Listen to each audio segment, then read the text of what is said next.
أعوذ بالله من الشيطان الرجيم بسم الله الرحمن الرحيم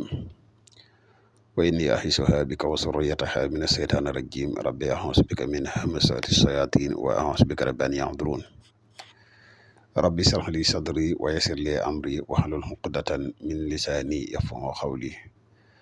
واجعل كلامي راشدا ومرشدا وفكرتي نوير وقلبي أرشدا mbokk yi nii bàyyi xel fu mën a nekk ci àdduna bi moo xam ñu nekk ci réew mi wala ñu nekk bitim réew tey bàyyi xel seen bu am solo bii muy le grand secret à wolof ñu ngi leen di waxati asalaamaaleykum wa rahmatullah mbokk yi ginnaaw bi ñu santate yàlla julli ci yonent bi sallallahu alayhi wa sallam ñi ngi jaajëfal mboole mbokk yi ni topp ak fu mën a nekk ci àdduna bi mbokk yi tey ñu fas yéene ànd ak yéen ci benn secret bu am solo muy secret tabax koo xam ne da ngay tàmbale dëkkuwaay te bëgg tabax bi bañ a taxaw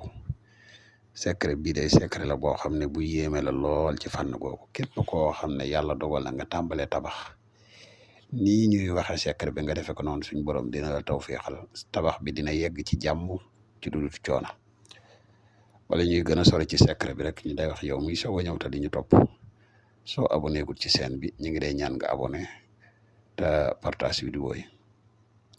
yow mi bëgg a def lu seet wala nga bëgg a def lu listixaar mën nga ñu contacter ci numéro yi foo mën di nekk ci àdduna bi rek boo ñu contacter benn ci ñaar numéro yi incha allah rabbi dina la defal seet gu leer mbokk yi bëgg bokk ci groupe bu whatsapp yi mën nañu contacter ci numéro yooyu groupe yi disponible aat na mbokk yi secret bi ñu leen indil tey di secret tabax muy wa isi yarfan ibrahima al qawaxida min al bayt wa ismail rabbana taqabal minna innaka anta samiul alim di secret bu yéeme lool ci wàllu tabax képp koo xam ne da ngay tàmbale tabax te bëgg suñ borom jàppandal lépp fexeel nga def secret bi secret la boo xam ne loo néew doole boo sumbee bâtiment lu mu rëy boo ko defee suñ borom dina ko jàppandal bu baax ci dudut coona da ngay fexe nga bindilu aay bi wa isi yarfan ba aay bi jeex 403 da nga koy bind ci ñeent fooy nag fooy wu si nekk da nga koy bind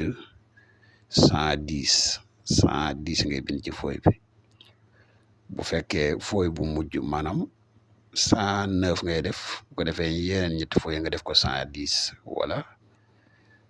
maanaam 443 bii da nga koy séddale 4 fois bind ko ci ñeenti fooy boo noppee fooy bu si nekk da ngay wut doomu xaal bi nag boo ko wutee da ngay wut mbooleem li nga bëgg mu dem ci kër gi li nga bëgg mu yomb ci kër gi yëpp nga dugal ko ci biir doomu xaal bi jël kayit wi nga def ci suul ko ci ñeent koñi kër gi incha allah rabbi suñ